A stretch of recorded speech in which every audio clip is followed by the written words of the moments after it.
So let's discuss some leadership strategies, specifically within the field of education. And I feel like perhaps sometimes when you think of project management or leadership skills, educators don't necessarily see its relevance or need within their own field. But I wanted to provide some strategies, some insight to how we can better provide that for one another and for our students.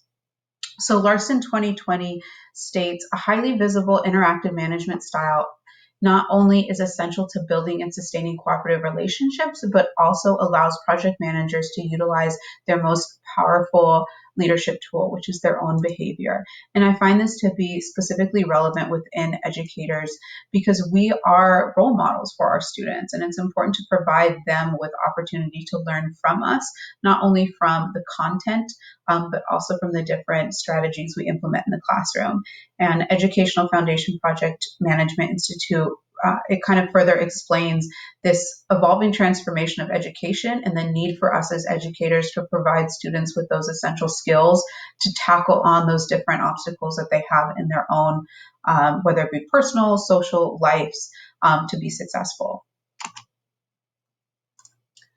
So as far as some leadership strategies, the first to discuss is this idea of communication. So Bruce Harmon from projectmanagement.com kind of provides some input when it comes to this idea and the need to discuss the why. So whether you as a leader within your department or with administration, within the district, is discussing, the why we are implementing a new task or a new project, or even in the classroom, why we are learning this new lesson, or why is it important? How is it going to interact with or affect the team or the students?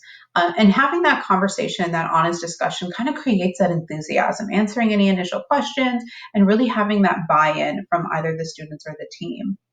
Next would be to build that culture, and kind of communication is the start of that process, and creating that trust, accountability, really being present and respecting others to kind of mirror that kind of response that you are looking for in that environment, as well as providing the ethical standards and the standards in general as far as what is expected during this process. And of course, to have a plan. The Harvard Business Review explains the importance of an effective plan, and I think that's specifically where we as educators can truly understand this concept, because we lesson plan. It is one of our norms, and having this kind of backwards planning and knowing and anticipating what could occur or what challenges that students could face really kind of will help us within that leadership task as well.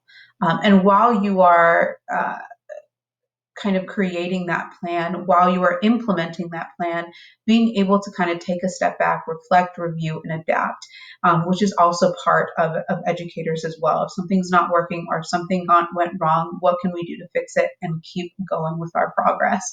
So you are managing, overseeing, and really being present throughout that whole process.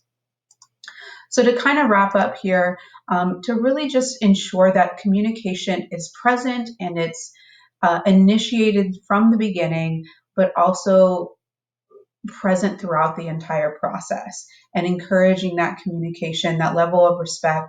While you build a community, ensure that the standards are high, they're kept high, accountability is there, so that when you're implementing your plan, it is done as a team, but you as a leader can ensure that you are kind of reviewing, reflecting, and adapting and changing what needs to be done within the team to ensure that that project or plan gets done successfully.